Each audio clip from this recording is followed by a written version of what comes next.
Thank you so much. So, as was said, my name is Amelia Kitson. I'm the president of KIE Supply Corporation, and we are a wholesale distributor of plumbing, irrigation, wastewater, and electrical supplies in the beautiful Pacific Northwest. So we have locations throughout Washington, Oregon, and Idaho, as well as decorative showrooms. So today we're going to walk through how to leverage relationships and data to drive improved program benefits when negotiating with vendors.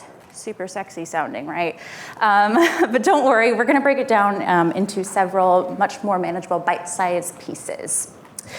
So I'd like to have you think of this process as kind of building out parts of your toolbox. We're going to look at how to strengthen relationships and how to use data to your advantage, and how to really, what it comes down to is approaching your negotiations with your vendors in ways that are going to create sustainable long-term value, not just short-term wins.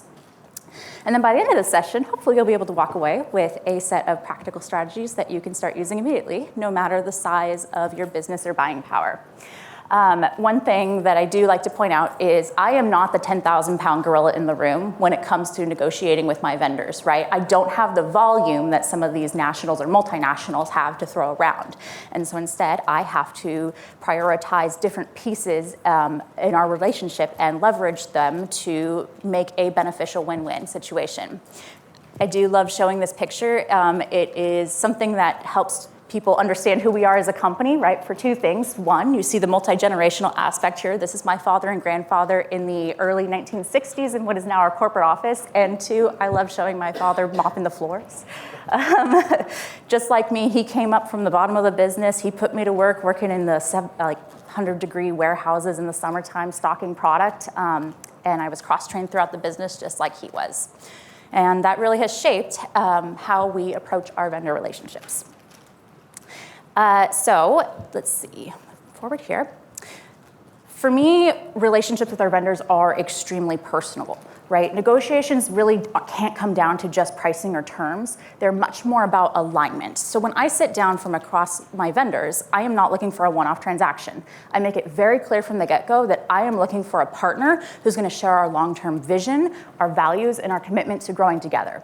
And these experiences have really shaped how we as a company approach our vendor relationship as a whole. It is not beneficial for me to work with a vendor who's just going to see me as a line item on their report. I want somebody who's going to see the bigger picture and understands that these better outcomes are going to come from mutual investment and shared successes. So, first tool in the toolbox is arguably one of the most important to get right from the start, and I've kind of been alluding to it, right, is establishing that vendor relationship mindset.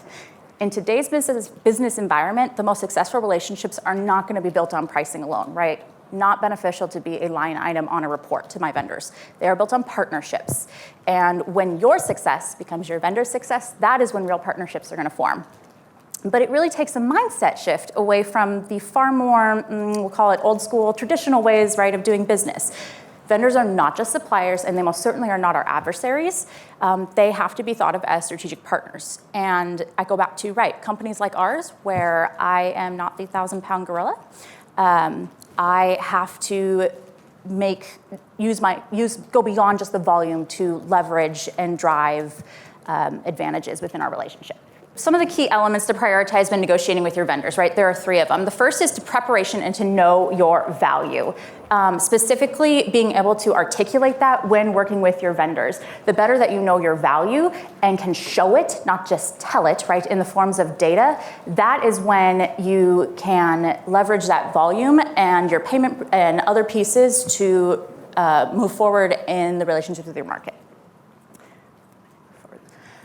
Clarity on what you bring to the table is power, and the more clearly that you can articulate your vision is going to benefit us. I'm going to go back. Too often negotiations can be framed like a tug of war, right? One side is pulling, the other side is pushing. The goal is to see who wins, but the mindset is not conducive really to building these long-term partnerships that we're looking for. It's just going to end up building resistance. And in reality, these negotiations aren't about who's getting the upper hand. It's about alignment. It's about understanding what both sides need to accomplish and find that overlap. And that's why I make it a point to sit down with my vendors and ask them critical questions such as, what are your strengths strategies in my market? What product categories are you looking to push, right? Because when I can understand where their pain points are and what their goals what their company have given them as goals to push, that's where really we can work together to create these win-win outcomes. There. And so finally, I do want to talk about one of the most important tools when negotiating with vendors, which is bundling for impact. One of the biggest mistakes that I do run into when I see negotiations is treating each element, like your price, your freight, your rebates, terms, as separate conversations. But remember that vendors aren't looking at our business in isolated pieces, and neither should we. Do not negotiate one piece at a time. Don't make that mistake. Negotiate the entire puzzle. So when you bundle, you can create these trade-off opportunities and open the door to conversations like, hey, we can be flexible on our freight terms if you can give me a stronger rebate structure on the back end. Or I'll ask, I'm willing to commit to more inventory on this category that you guys are pushing if we can gain flexibility and exclusivity in this category. That's really where the strategy can come into play, and it shows the vendors that you understand the full scope of the partnership and the investment that they are trying to make into you so that you can make the investment into them, and it really creates a win-win deal. So now that we've walked through some of these key elements, right, we talked about preparation, alignment, and bundling your pieces together. The question comes down to, how do I actually use that to gain real leverage when I'm working with my vendors? Because when you're talking about strategy, it's one thing, but actually understanding what leverage looks like in practice is what makes the difference between a good deal and a great partnership. So we're going to be shifting gears just a little bit and dig exactly into that, right? Combining your data insights with your market intelligence, right? We've asked the vendors those questions. What are you looking for in this relationship? Put that together with your strategic timing, and you're going to turn those good deals into great partnerships. So let's talk about what leverage actually looks like, not just in theory, but actual day-to-day negotiations. One of the most powerful forms of leverage is your data. We've already been touched on this. Everybody's been talking about data, right? That's what drives and makes the world go round and round. And vendors love that data. And if you are willing to share it transparently, it can completely change the tone of a conversation with them. Show them your purchase history, show them your growth trajectory, show them your projections broken down by category. And when a vendor sees where you're headed and that you're willing to be open and honest with them, and that you're planning to bring them along for the ride, it really opens the door to new and improved opportunities. Another powerful lever that you need to use is how committed you are to a program structure. Now, of course, there's definitely a balance between putting all your eggs in one basket, right? No one wants to be overcommitted to one partner. And so depending on your business, right, it really is going to depend on where that balance lies. But in many cases, vendors are willing to reward consistency and loyalty. For example, I have a vendor they are a commercial lighting vendor who I have done business with for over 20 years. Well, my company has, right? They went through a pretty severe rep change and actually sale 2 years prior. And with that rep change and sale came a significant drop in our purchase numbers, right? We weren't getting the support. They weren't out there hitting the streets. The categories completely changed. Everything was just kind of in chaos and up in a year. The impact in our numbers caused us to drop a rebate tier upon renewal the following year. And so before re-upping our rebate agreement, I called in the regional and said, hey, the case has been that we have been a loyal customer to you for the last 20 plus years. And due to all of your problems here that you guys had that we could not control, and combined with my projections for your product category and these several builders who I believe this would be a great fit for, I would like to request a 1-year hold on our rebate tier. And we were able to actually successfully negotiate that hold for a year, and it made us quite a bit of extra income because we were able to hold at the higher tier. The point is, being fully engaged in a vendor's program, right, it gives you that credibility and leverage. I didn't have all my eggs in that basket, but I was committed to them and was able to show them through numbers that I could move forward with them in the future. So when you think about leverage, don't just think about price, right? Think about your data, your consistency, and the story that you are telling through your purchasing behavior, because that is where your real negotiation power is going to come from. The next piece is your market intelligence. One of the most underrated forms of leverage is really knowing your market and bringing that to the table. You all know your customers far better than the manufacturers do, right? That's why they have us. They don't want to have the boots on the ground touching every single little end user. And so prove it to them. Prove that you know what your customers want and need, and it will really position you as a value-added partner to your manufacturers. I really make it a point to come to all of my vendor meetings very prepared with what is happening on a both macro and microeconomic level within our region, because that is like gold to them. Vendors are eager for that insight. And when you do this consistently, time and time again, the vendors are gonna be much more open over time to these localized strategy adjustments, right? I'll be able to ask them for slight modifications or benefits outside of the regular program that I can prove, hey, this is gonna help my market area. And more often than not, they are willing to concede that because they trust my expertise in my region. The last lever that's an absolute must to utilize when negotiation is the when of when you buy, right? Understanding your vendor's business cycle really can allow you to optimize your purchasing for maximum impact. And use that information to your advantage. For example, I know to never ask my manufacturers for co-op or marketing or customer rewards dollars in Q4 because those buckets are all dried up. They've already used them. But what I do ask for are opportunities for early order programs.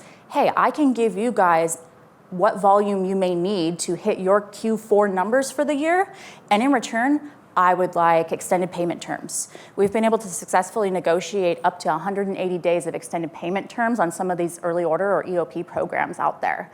And really the key comes down to, right, understanding your vendor's business cycle and showing and offering that flexibility that you are willing to work with them on a timing perspective.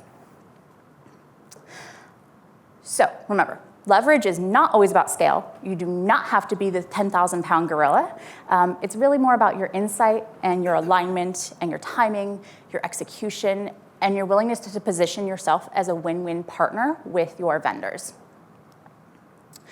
So now that we've covered how to prioritize vendor negotiations and really kind of explored what leverage looks like, the next question is shifting the conversation from what do I do with that leverage to what you should be negotiating. Because once you understand your leverage, you can actually start unlocking a real variety, I call it kind of like a buffet, a full menu of program benefits, beyond just the obvious ones like price or rebate. Okay.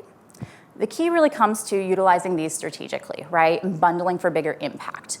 Here's the truth when it comes to vendor programs. Everything is negotiable.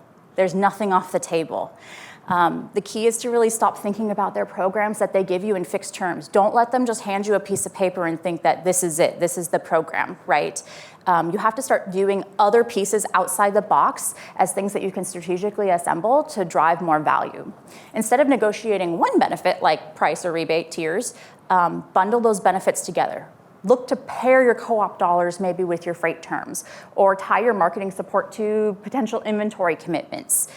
Think outside the box, and we'll walk through some more examples of that so that you can use your leverage to create these trade-offs that in the end can really benefit both sides. And this is really where your earlier preparation is going to pay off, because if you know your value and understand your vendor's goals, right, you're going to create win-wins that are going to be very appealing to them.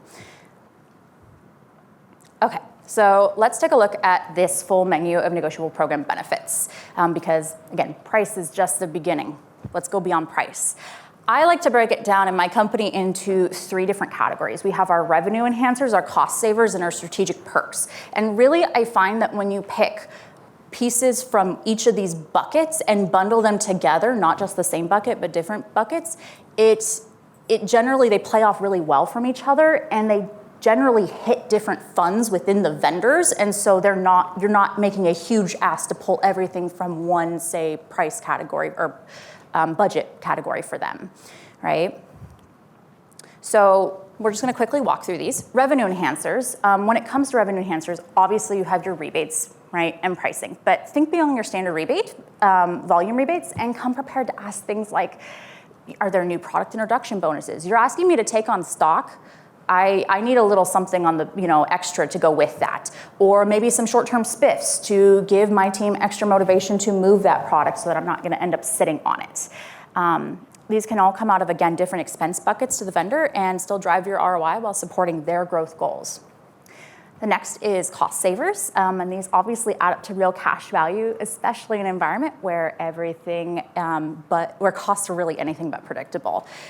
So take the time to critically evaluate, right, what are my freight terms, what are my FFA, what are my payment terms, and other operationally driven benefits that can, in the end, help me save some money here within my program. Again, those are generally hitting other buckets at the vendor's budgets, and so they may be more feasible or able to help you out on that end of things versus on the front end with your revenue enhancers. And then the last is what we call relationship level benefits or strategic perks, right? These are things that are going to enforce that long-term alignment. They're not like dollars up front or on the bottom line, but they can be on the back end, like exclusivity, lead sharing, joint promotions, priority customer service lines. I love that one. I refused after an experience of sitting on the phone for an hour waiting for customer service. I said, never again, my people's time is worth more than that. I want priority customer service, so we negotiated that one. And so you can see how these relationship level benefits can really lead to kind of a holistic value and savings. A good example of some of these negotiations was where I had a vendor, a very, very, very large vendor, who was shipping me multiple pieces in single piece packages daily via UPS. It wasn't that we were placing multiple POs. I mean, we were certainly placing lots of POs throughout the day with them, but we also had large just stock orders that we were sending in on a weekly basis as well.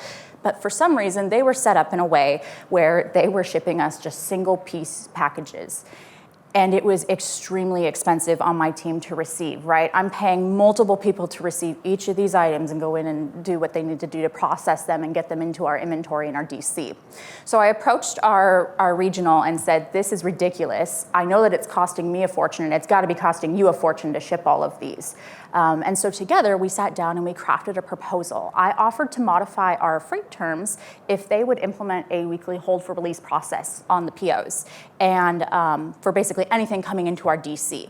And what was really great about this was that they had been in talks about setting up a beta test for a similar process. They'd been hearing these complaints before. And by me approaching them with the issue and forming this proposal together, we were actually able to be one of the 3 beta sites within the country that had this process being tested for a year. I was able to use that to my advantage and give them other pieces of feedback that ended up benefiting us.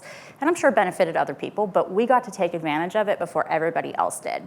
And it ended up being a win-win deal here, right? My point is that everything is negotiable when you're dealing with your vendors. And when you approach them with a kind of a full picture mindset and bundle those benefits around your goals and their goals, because remember, we've already asked them what their goals are, you're no longer just asking for a simple price adjustment, right? You are looking for ways to create win-win scenarios. So we have talked a lot about relationships, leverage, and the full menu of negotiable benefits, but at the core of all these is data, right? Data makes the world go round, because at the end of the day, it's what's gonna help you understand your own value, it's gonna help you understand your vendor's value, and help us figure out where those smart trade-offs can come. There's a quote that I love from Peter Drucker that says, "You can't improve what you don't measure, and you can't negotiate what you don't understand." And this couldn't be more true when it comes to using data to leveraging it within your vendor negotiations. And so in this next section, we're going to talk about how to use that data to ultimately strengthen your position at the table. We have all made gut-based decisions, and sometimes they work and sometimes they don't, but the best ones, right, they're not based on instinct alone, they are based on insight. And data is going to be what gives you that clarity. It really turns those vendor conversations from vague to more objective negotiations.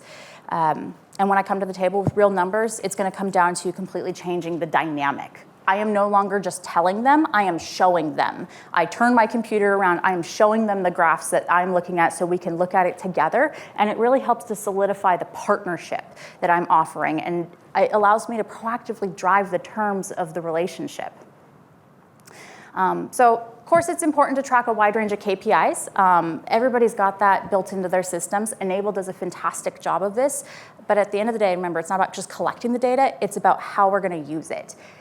And being a true partner means being willing to open up and share that with your vendors. That kind of transparency is really what's going to build leverage and trust.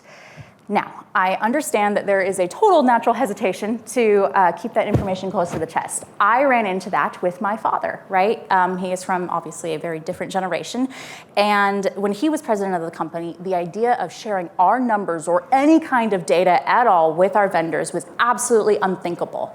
He didn't even want to share it with most of our employees, right? That was proprietary information. And bless his heart, like it wasn't out of any sort of malice or whatnot, right? But times have changed, and because of how data is now central to the narrative of overall of how we're running our business, right, it now needs to be central to how you build that negotiation narrative as well. It needs to be based, your negotiation narrative needs to be based on the volume and loyalty and long-term growth potential, and the easiest way to convey that and clearly articulate it to your vendors is going to be sharing with them data, right? Showing them why you are earning what you're asking for. So we've covered how to build strong vendor partnerships and use that data strategically, but it's also important to recognize what not to do. And one of the biggest mistakes that I see in vendor negotiations is assuming that silence means success. Just because a vendor isn't pushing back, or everything seems to be going smoothly, right? I'm not getting any nasty gram emails. That doesn't mean that you're getting the best deal possible. In fact, probably if you are not asking for more, you're probably leaving some money on the table somewhere, right? So vendor programs change, market dynamics shift, incentives evolve, and if we're not actively on top of those vendors, constantly asking for more or different pieces of the pie, those quiet gaps are really going to turn into those missed opportunities. So we're going to talk about in this next section some of the common traps that you can fall into when negotiating. The first is over-leveraging a single vendor. We already kind of touched on this, right? It's about a balance of not putting all your eggs into one basket, because at that point, if you rely too heavily on one vendor, you end up losing the essence of a partnership, and it really just kind of becomes a dictatorship, right? A one-sided relationship. You've allowed the vendor to become the 10,000-pound gorilla. We don't want to do that. But you do have to still allow, if you're going to diversify your sourcing, right, enough volume to maintain the partnership within those relationships, right? Finding that balance for your business is key. The second is chasing rebate tiers without strategy. It is extremely tempting to chase rebate tiers, right? At the end of the year, I sit down with all my buyers and we go through where we're at on our rebate programs and see where is that next tier? Is it worth making that final push? Where is that going to position us on inventory, et cetera? But when rebates are driving your decisions for purchasing without that regard, right, to demand planning or your inventory, the consequences really can be dire. And so that goes back to what you heard me say when I was telling with my buyers, where is this going to position us on inventory, right? Instead, you need to use those rebates to influence but not dictate your decisions, right? Inventory health and demand forecasting absolutely has to stay central to the narrative. The third is your fine print. Making sure you read all the fine print. Even if it's not going to be you, make sure somebody does. Because vendors are absolutely not above, and I don't blame them, slipping in details that can significantly impact your bottom line. I can give you a real example. I have a vendor that I buy showers from. And I do about $2 million a year from them. I have a pretty straightforward rebate agreement with them, flat 2% on base, and then there's, of course, a growth rebate on top of that. The flat 2%, easy enough to calculate. I wasn't able to figure out, though, why these numbers weren't matching up when I went through an audit on them. And so I actually worked with Enable to dig into the terms in our clauses. Turns out there was a buried clause that said, actually, we only consider 85% of your volume purchase to be eligible for rebates. So I guess I'm not actually getting a full 2% flat on the base, right? I'm getting like 1.7%. So flash forward to the beginning of this year, I had my regional and his boss sitting in my office going, why are you shifting volume away from us? You know, we've been a great partner. And I had a very real clause. I literally turned my computer around and was able to point to and said, you guys slipped this in here at some point, and we are not getting rewarded in the same way we used to, and I don't think that's a really great way to, enhance our partnership. both of the people sitting across from me knew nothing about this, well, or so they say, right? But at that point, I had a really real reason to point to and say, so I went to one of your competitors and they were able to help me out with a much more equitable program. The next part is, if you are not regularly reassessing your terms, you're gonna risk falling behind because again, what worked 2 years ago may not work now. This goes back to that small print wasn't in our program a year ago, but it was this last year. And so as just a best practice, I do recommend absolutely scheduling your formal annual and biannual check-ins with each of your largest vendors, just to make sure that your programs are still applicable, right? And then finally, we say it often because it's true, if you are not tracking it, you can't improve it. Too many decisions are still being based on your instinct and not insight, and the fix is to focus on keeping those performance metrics central to your rebate negotiations. So we've walked through a giant toolbox of all sorts of options for successful vendor negotiation strategies, right? How to prepare, how to use your leverage, and what pitfalls to avoid. And I do want to briefly look ahead into the future, right? Because the vendor negotiation landscape is absolutely continuing to change. We have to stay ahead, right? We can't get better at negotiating if we're stagnant. We really need to prepare for what is coming. And so, as you can see on this slide, right, one of those things that's coming is going to be smarter, more transparent, and collaborative negotiations, right? I've already been talking about that this whole time, prepping for the future. It's only going to continue. The old model where negotiations were transactional and price-driven, really given away to something more strategic. And we've seen that shift happening over, I'd say, the last 5-10 years. What this means for us is negotiations absolutely are going to be less about what you can squeeze out of a deal and more about how both sides can grow collectively together. You need to expect more open book discussions. This goes back to being willing to share your data with the vendors because it is going to be the expectation. And distributors who really lean into this, they are going to be the ones who gain the most long-term value from their vendor relationships. This one is something we can certainly say about the future, right? Everything is going to be driven by data, right? We're moving into a world where negotiations aren't just going to be based on historical reports. They're going to be built on real-time dashboards, predictive analytics, AI-driven insights, all of the above, right? Rebates and incentive structures, I foresee becoming far more dynamic. And rather than relying on static tiers set at the beginning of the year or maybe a multi-year period, right? Vendors are going to start adjusting our programs in real time. They are going to be reacting to live purchasing behavior, and they expect us to be able to do the same. And then, of course, AI is changing the game, right? That's been like the buzzword of the century. We're going to be able to spot gaps in that purchasing behavior and unlock value faster than ever if you're set up right to use the right tools. Even now, you can take a company's financial reports and run them through AI and get back insights on their strategic priorities. One of the things that we did was we were playing around with an AI module on financials, right? We took Ferguson's financials, publicly traded company, easy to get out there. We stuck them into this module and said, tell me what their projections are for the year. What are they going to be focusing on? The AI kicked back and said they're going to be focusing on a shift towards commercial growth, the commercial job sector, and a significant expansion and investment in that market. And that's exactly what they've been doing, right? The bottom line here, the point is, right, that the advantage is going to go to the distributor who knows how to use that data, not just to analyze the past, but to predict the future. And then, of course, personalization at a scale. This one I'm really excited about, right? The era of one-size-fits-all programs is fading. Vendors are no longer going to be treating distributors like generic line items in a territory report. They are going to start treating us like individual accounts with unique goals, purchasing behaviors, growth potentials, market objections. And what that means for us is really simple. Be ready to co-create. Be ready to work together with them. Programs are going to become tailored and built around what you buy, how you perform, and how well you're aligning with that vendor's strategic direction, right? Creating that ultimate win-win scenario. And so, yeah, it creates a really exciting opportunity because if you can come to the table informed, prepared, and aligned with your data, ready to go to sit down and talk with those vendors about what their goals are, what your goals are, and how we can create an overlap and win-win scenario, you'll really be positioned to influence your program design instead of just signing a piece of paper that they hand you, right? Instead of just reacting to it. The vendors who see you as a long-term partner will really want to personalize their offerings for you. And the key is just showing that you understand their business well enough to help them do it. So to wrap things up, I want to just bring us back to where we started, the toolbox. Throughout the presentation, we've really explored several different strategies. We went through really fast, right? Some pitfalls, data points, negotiation levers, all designed to really give you a fuller, more effective toolbox when it comes to working with your vendors.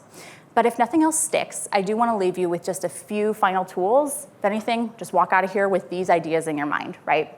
The first is to negotiate with insight and intent. Don't just show up prepared and know your value and know how to articulate your value to sell your story of why you are the best partner for this vendor. The second is to leverage your programs holistically. The most impactful negotiations are absolutely going to happen when you look at the full program meal, like the full menu, and bundle pieces together. The next is to track, measure, and communicate your performance, right? If you're not measuring it, you are not managing it, and you are certainly not improving it. And then finally, remember that clarity is power. Clarity in your data, clarity in your goals, clarity in your position, clarity in your market, clarity in your vendor's goals. And the more clearly that you can communicate then that value of your business, the greater the impact is going to be on your partnership with your vendor. And at the end of the day, negotiation isn't just about better pricing, right? Pricing is last year or last century. It's really about building these smarter, stronger, and more strategic partnerships, because that is going to be really what ends up driving your business forward to the next level. So that is what I got for you. Thank you so much.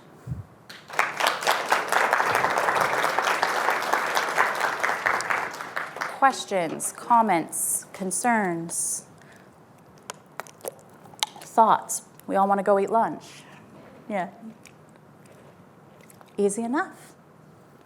Fabulous. All right, thank you guys. I think that's, yeah, we're good. All right, thank you.